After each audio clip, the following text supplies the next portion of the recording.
Pisces, welcome or welcome back. Ito yung reading mo for the 3rd week of November.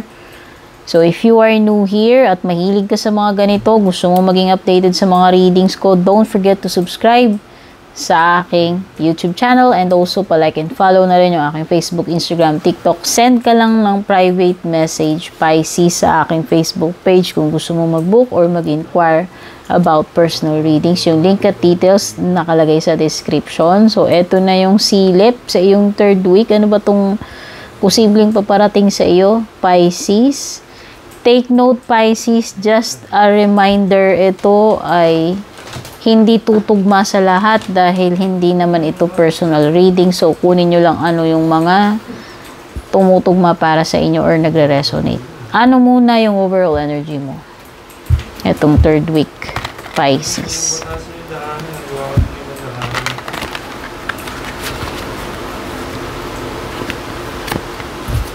The Star. Uy.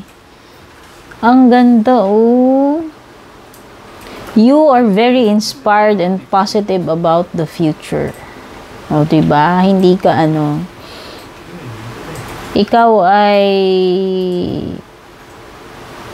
hindi basta-basta susuko.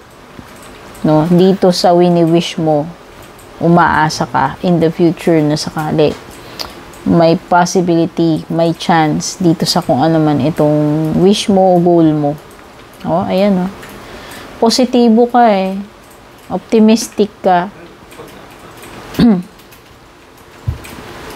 Pwedeng may dito ha, may Aquarius energy.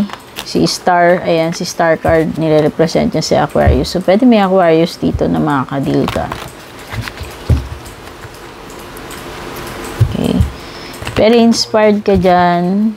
Optimistic and positive sa mga gusto mong mangyari about the future. So, hindi ka basta-basta madi-discourage, no? Yun yung maganda doon. Kasi ikaw ay, hopeful and positive about the future. Walang imposible sa mga taong ganyan ka-positibo yung outlook. Okay? Ano yung next na pwedeng mangyari? You have the Knight of Pentacles. I deserve financial security. Okay, so unti-unti sinesecure mo na yung future mo dito. Kasi mukhang yun ang tema eh. Pinag-uusapan dito yung future mo.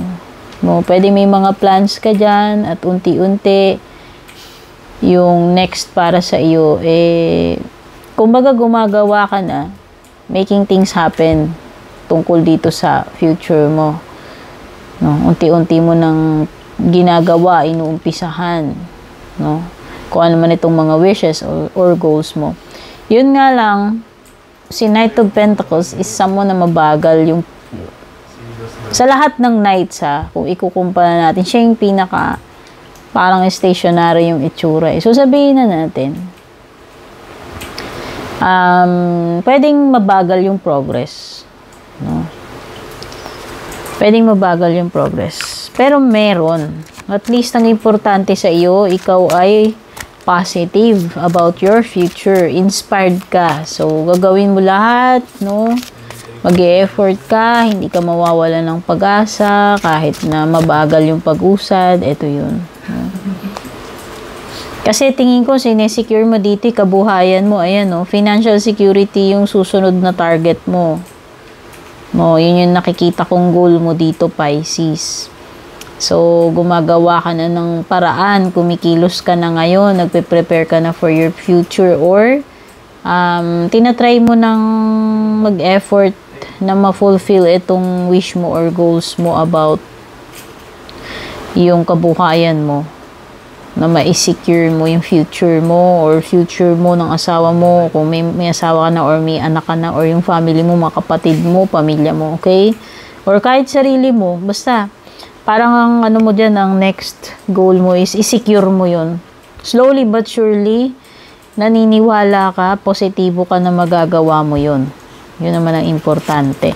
So, yung outcome for you, no, pwedeng halimbawa, ito, nagsisimula ka na maghulog ng mga, pwede ka nang nag-iimpok, naghulog ka na ng Nag-iipon ka na ng pera, pambili ng ganito, ganyan, property, bahay, negosyo. Alam mo yon, yung parang, ano to eh, mabagal siya pero may ginagawa ka na. And for sure, aanihin mo yun in the future. Okay? Sinisecure mo na nga sa ngayon kahit mabagal. Ito na yung next na ano mo, na-move mo, no?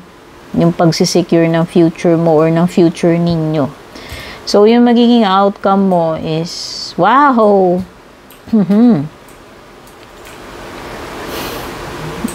Meron kang i-welcome dito, Pisces, ang ibig sabihin, may paparating sa iyo.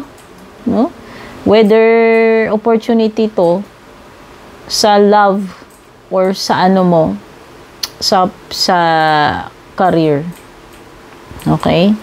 Kung hindi ito about love life mo, ito ay may kinalaman sa opportunity sa pera or sa career mo or sa negosyo. Ayan, no?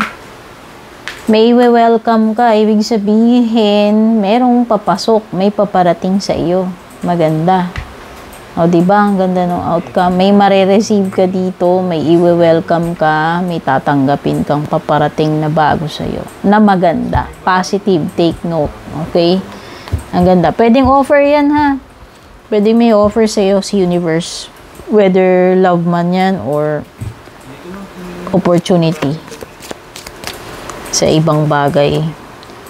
So, when it comes to your love life, Pisces.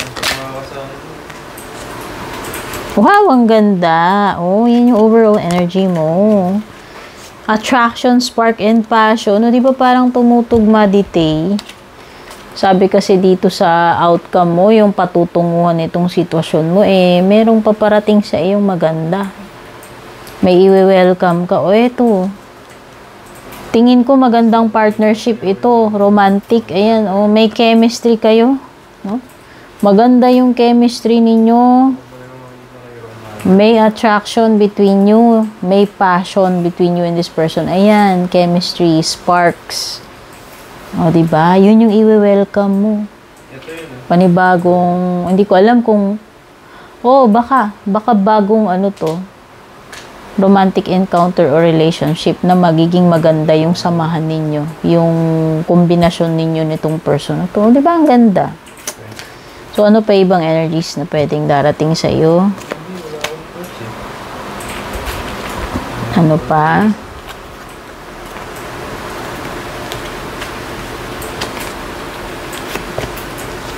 Uy, meron talaga magbubukas para sa iyo. Ano ba yan? O, diba? Tugma-tugma, dear. O, may welcome ka. O, may kumakatok. May kumakatok na opportunity sa'yo. May bagong paparating. Meron basta.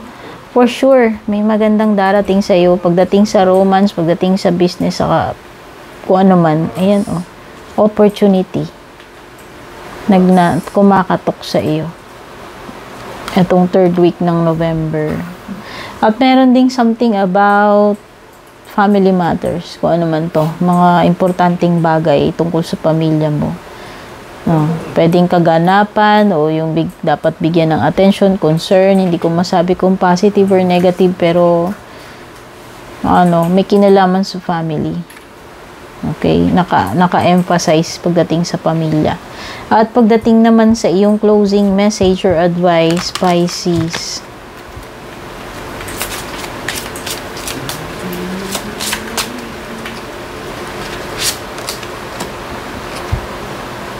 Tell shame to suck it. Okay? Ibig sabihin ito huwag kang mahihiya. Kung ano man yung tungkol na sinasabi dito, pinatutungkulan nito, hindi mo kailangan mahiya or ikahiya kung ano man yan, Pisces. Okay? Doon mo imimila ng fortune.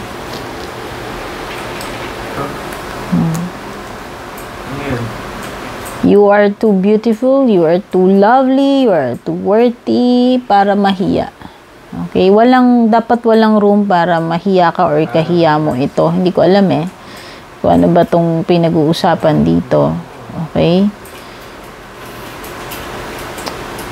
Kasi pagka nahihiya ka, nai-steal yung ano mo nai-steal yung shine mo, instead nag-shine bright ka, parang nadidim. Okay? So, umalis ka dito kung ikaw ay, yung energy mo mahiyain ka, or meron kang, ewan ko kung ano ba tong something na ikinahihiya mo about yourself. No? Kalimutan mo yon. Umalis ka sa ganong klaseng pit. Umalis ka sa ganong klaseng prison. Okay? Dapat ikaw ay, huwag kang mag-hide. Huwag mong itago yung kinang mo. Huwag kang mahiya. Ikaw ay rare, ikaw ay special, ikaw ay beautiful. Okay? Para itago mo yung magagandang aspeto mo. Yung mga, magagandang aspect mo, yung magagandang qualities mo. No? So, hindi ka dapat nahihiya kung ikaw ay mahiyain. Okay? Maging maging proud ka, maging confident ka. This is something na dapat mong ika-proud, dapat mong i-flaunt, hindi itago, hindi ikahiya. Kung ano may tinutukoy nito.